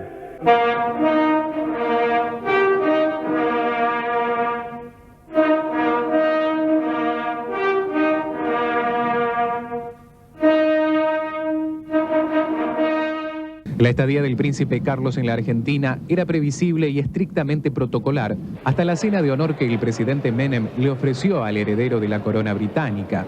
Allí, durante el discurso, el príncipe sorprendió con su argumento.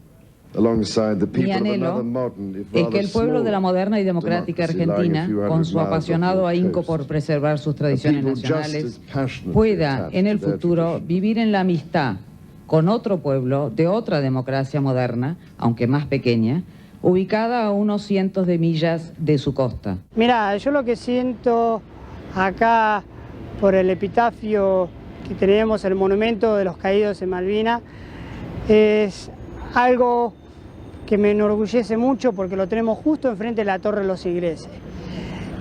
Seguimos, como quien dice, en rivalidad. La gente tiene un lugar donde venir y honrar a nuestros compañeros. Mismo nosotros, para un 2 de abril, llegamos acá y hacemos una ofrenda floral por cada uno de ellos, ya que no podemos ir a Malvinas. Nosotros venimos y nos recordamos de ellos acá, de cada uno de ellos.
Ellos quedaron aquí, hermanados con la tierra. Por estas tierras lucharon y murieron.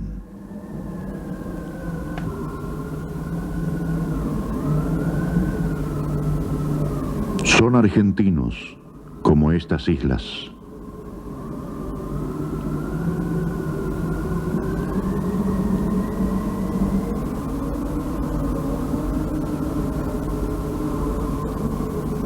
Dios los bendiga.